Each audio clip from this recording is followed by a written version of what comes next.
Hello दोस्तों, कैसे हैं आप? बढ़िया, बस बढ़िया ही रहना चाहिए। दोस्तों वैसा अगर मैं आपसे पूछूं कि आपकी लाइफ का सबसे बेस्ट टाइम कौन सा था, तो यहाँ 99% लोगों का जवाब होगा स्कूल। वैसे मेरा भी जवाब स्कूल ही है, लेकिन मैं आपको बता दूं कि हर देश के स्कूल्स के नियम अलग अलग होते हैं। हर कोई स्कूल अपने भारत के स्कूल्स की तरह थोड़ी ना होता है कि जाओ, थोड़ा पढ़ो, थोड़ा लड़ो, थोड़ा मस्ती करो और वापस आ जाओ। कई देशों में तो स्कूल ऐसे भी होते हैं जहां बच्चों की चड्डी तक चेक की जाती है, और कई देशों के स्कूल्स में तो बच्चे अपना बेस्ट फ्रेंड तक नहीं बना सकते। और दोस्तों एक देश तो ऐसा भी है जहां के स्कूलों में बच्चों से मजदूरी तक कराई जाती है। और आज की वीडियो में हम आपको दुनिया के कुछ सबसे वियर्ड स्कूल्स के बारे में बताने वाले हैं, जिनके बारे में सुनकर आज पक्का आपके होश उड़ने वाले हैं। लेकिन ये बताने से पहले आपसे यही रिक्वेस्ट है जो हर यूट्यूबर की होती है कि फटाफट इस चैनल को सब्सक्राइब करके इस महान काम को अभी कर लीजिए। दोस्तों सबसे पहले हम आपको बताते हैं चाइना के स्कूल्स के वियर्ड रूल्स के बारे में। दोस्तों चाइना के स्कूलों में पढ़ने वाले बच्चों को आधा घंटा सुलाया जाता है। ये आधे घंटे का ब्रेक वहाँ के स्कूलों में स्पेशली बच्चों को सोने के लिए दिया जाता है, जो वहाँ हर स्कूल में अलग अलग समय के अनुसार होता है। ऐसा करने से चाइना के स्कूल मैनेजमेंट और वहाँ के एजुकेशन मिनिस्टर चैन बाओशेंग का कहना है कि इससे बच्चों का माइंड फ्रेश हो जाता है, और आधे घंटे का रेस्ट लेने के बाद जो बच्चे पढ़ते हैं वो उन्हें याद रहता है, और वो कहते हैं कि इससे उनकी याददाश्त भी तेज हो जाती है, जिससे उन्हें पढ़ा हुआ सब याद रहता है। अब इस रूल से वाकई में ऐसा होता है, हम कुछ नहीं कह सकते। दोस्तों चाइना के बाद अब हम आपको दुनिया के दूसरे सबसे अजीब देश के स्कूलों के रूल्स के बारे में बताते हैं। दोस्तों नॉर्थ कोरिया में पढ़ने वाले स्कूलों के बच्चों को पढ़ाई कम और वहाँ के तानाशाह किम जोंग उन के बारे में ज्यादा पढ़ाया जाता है। यहाँ पढ़ने वाले बच्चों को किम जोंग उनके परिवार के इतिहास के बारे में और किम जोंग उनके फादर के बारे में कई तरह की चीजें सिखाई जाती हैं, जैसे कि किम जोंग क्या खाते हैं, उनको क्या पसंद है, उनकी क्या नापसंद है, उनका वेकअप कब होता है। इस तरह की तमाम चीजें वहाँ के स्कूल्स में बच्चों को जबरदस्ती सिखाई जाती है। अब ऐसा कहा जाए कि वहाँ का एजुकेशन ही पूरा का पूरा किम जोंग उनके परिवार के इर्द गिर्द घूमता है, तो ऐसा कहना गलत नहीं होगा। और न्यूज़पेपर में छपी एक खबर के मुताबिक वहाँ स्कूलों में बच्चों से मजदूरी भी कराई जाती है। ऐसा इसलिए क्योंकि इससे उधर पढ़ने वाले बच्चे अपने आप को कठिन से कठिन परिस्थितियों में भी सरवाइव करा सके। अब भैया किम है तो वहाँ के स्कूलों में कुछ भी हो सकता है। वैसे दोस्तों ये सन की किम आपको कितना पसंद है, ये नीचे कमेंट्स में जरूर बताएं। दोस्तों अब हम आपको दुनिया के सबसे विकासशील देशों में से एक माने जाने वाले जापान के स्कूल्स के वियर्ड रूल्स के बारे में बताएंगे। दोस्तों जापान के स्कूलों में पढ़ने वाले बच्चे स्कूल्स में वो नहीं कर सकते। अरे वो से मेरा मतलब है जापान के स्कूल में पढ़ने वाले किसी लड़के को अगर कोई लड़की पसंद आ जाती है तो वो उस लड़की से अपने प्यार का इजहार नहीं कर सकता। यही सेम रूल लड़कियों पर भी अप्लाई होता है। अब ऐसा नहीं है कि जापान के लोग प्यार के खिलाफ हैं, नहीं, लेकिन उनका मानना है कि ये जो प्यार व्यार होता है ना, ये स्कूल लाइफ में नहीं होना चाहिए। अगर ऐसे टाइम पर स्टूडेंट्स के मन में ये फीलिंग्स आने लग जाएंगी तो उनका ध्यान पढ़ाई से हट जाएगा, जो स्टूडेंट्स के लिए बिल्कुल भी अच्छी बात नहीं है। वैसे यही सेम रूल वहाँ के टीचर्स पर भी अप्लाई होता है। वो भी स्कूल में पढ़ाते वक्त किसी दूसरे टीचर को डेट नहीं कर सकते। ऐसा इसलिए अगर वो खुद ऐसा करेंगे तो स्कूल में पढ़ने वाले बच्चे उनको देखकर पढ़ेंगे कम और ये प्यार व्यार के चक्कर में ज्यादा पढ़ेंगे, जिस वजह से वहाँ इस रूल को बच्चों के साथ साथ टीचर्स को भी मानना पड़ता है।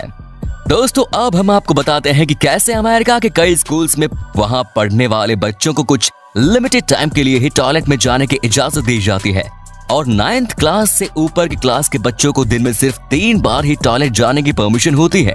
ये रूल वहां इसलिए बनाया गया है क्योंकि वहां टॉयलेट के बहाने कई स्टूडेंट्स टॉयलेट में जाकर ही सो जाते हैं। और दोस्तों आपको बता दें कि अमेरिका में कई स्कूल्स ऐसे भी हैं जो अपने स्कूल्स में बच्चों को साइकिल से आने की परमिशन नहीं देते। अब आप सोच रहे होंगे कि साइकिल से स्टूडेंट्स को स्कूल जाने से क्या प्रॉब्लम है, तो आपकी जानकारी के लिए बता दें कि वहाँ कई बच्चों का साइकिल से स्कूल पहुँचते वक्त एक्सीडेंट हो चुका है, जिसकी वजह से वहाँ कई स्कूलों में बच्चों की सेफ्टी के लिए साइकिल से स्कूल आने पर रोक है। वैसे यार सच में ये रूल सही है। दोस्तों अब हम आपको डेनमार्क के स्कूल्स का एक वियर्ड रूल बताएंगे। डेनमार्क के स्कूल्स में पढ़ने वाली लड़कियां जरा सा भी मेकअप करके नहीं आ सकती, और उनके स्कूल की ड्रेस भी एकदम सभ्य होनी चाहिए। ऐसा वहाँ इसलिए होता है क्योंकि उनके साथ पढ़ने वाले लड़कों का ध्यान उनकी तरफ न जाए और वो अपनी पढ़ाई पर फोकस कर सके, क्योंकि पहले अक्सर वहां पर लड़के लड़कियां एक दूसरे के साथ कुछ आपत्तिजनक हरकतें करते पकड़े गए, जिसके बाद वहां इस रूल को बनाना पड़ा। वैसे यार काश हमारे स्कूल टाइम पर भी ये थोड़ा बहुत ऐसा हो जाता तो आज हम इतने भरे ना बैठे होते। दोस्तों अब हम आपको सीधा जापान ले चलते हैं। दोस्तों जब वियर्ड चीजों की बात हो और जापान का नाम ना आए, भला ऐसे कैसे हो सकता है। जापान देश में पढ़ रहे बच्चों को स्कूल में कुछ अलग ही रूल फॉलो करने पड़ते हैं। सबसे पहले तो वो अपने क्लास की सफाई खुद करेंगे, उसके बाद अलग अलग दिन वहां अलग अलग बच्चों से स्कूल के टॉयलेट साफ कराए जाते हैं। अब दोस्तों मैं आपको जज्बातों को समझ रहा हूँ, अगर ये सब मैं आपको वीडियो में नहीं दिखाता तो आप मेरी बात का यकीन नहीं करते ना, लेकिन सच आपके सामने है। बाकी ये तो सिर्फ एक ट्रेलर है, पिक्चर तो अब सुनो। जापान के स्कूलों के बच्चे एक कलर का कच्छा नहीं पहन सकते। वहाँ हर स्टूडेंट को सतरंगी कच्छा पहनना होता है। और होश उड़ाने वाली बात तो ये है कि ये रूल लड़के और लड़कियों दोनों के लिए है, लेकिन किसने प्लेन कच्छा पहना है और किसने सतरंगी कच्छा पहना है ये चेक कोई नहीं करता। मतलब कच्छे को कौन चेक करेगा यार, बच्चे वहाँ पढ़ने आते हैं या कच्छा चेक करवाने। और ये रूल बनाया क्यों है मुझे तो ये समझ में नहीं आ रहा, लेकिन भैया जापान है तो वहाँ के स्टूडेंट्स के लिए ये सतरंगी कच्छे भी पॉसिबल है। वैसे यार सच बताऊं तो जापान के इन्वेंशन को साइड कर दिया जाए तो जापान भी मुझे एक अजीब ही देश लगता है। और दोस्तों अब हम आपको कैलिफोर्निया के स्कूलों का एक वियर्ड रूल बताते हैं। दोस्तों वहाँ के स्कूलों में कोई भी हाई फाइव नहीं कर सकता, और अगर कोई वहाँ ताली देता है या ताली लेता है तो उसे बच्चों के लिए बैड मैनर्स माना जाता है। इसके अलावा वहाँ के स्कूलों में स्टूडेंट्स अपने हाथ एक दूसरे से बिल्कुल दूर रखते हैं और हाथ तो बिल्कुल नहीं मिलाते। और आपकी जानकारी के लिए बता दें कि अगर वहाँ कोई स्टूडेंट गाली देता पाया जाता है तो तुरंत स्कूल से उसका नाम काट दिया जाता है। वैसे ये आखिरी वाला रूल सही है। दोस्तों अब हम आपको ब्रिटिश के स्कूलों का एक स्ट्रेंज रूल बताते हैं। दोस्तों ब्रिटिश में जितने भी स्कूल है वहाँ कोई भी स्टूडेंट अपना बेस्ट फ्रेंड नहीं बना सकता। ऐसा इसलिए होता है क्योंकि उनका मानना है कि अगर कोई बच्चा बेस्ट फ्रेंड बनाता है और उसकी दोस्ती उससे टूट जाती है तो वो हर्ट हो जाता है और उसका पढ़ाई में मन नहीं लगता। और अगर कोई बेस्ट फ्रेंड बनाता है तो वो सारा दिन उससे बात करता रहता है, तब भी उसका मन पढ़ाई में नहीं लगता। जिसके बाद वहाँ ये रूल बना ही दिया गया कि कोई भी बेस्ट फ्रेंड नहीं बना सकता। वैसे ये अजीब रूल ब्रिटिश के 75% से ज्यादा स्कूल्स में फॉलो किया जाता है। दोस्तों अब हम आपको ऑस्ट्रेलिया देश के एक सबसे अजीब स्कूल के रूल के बारे में बताएंगे।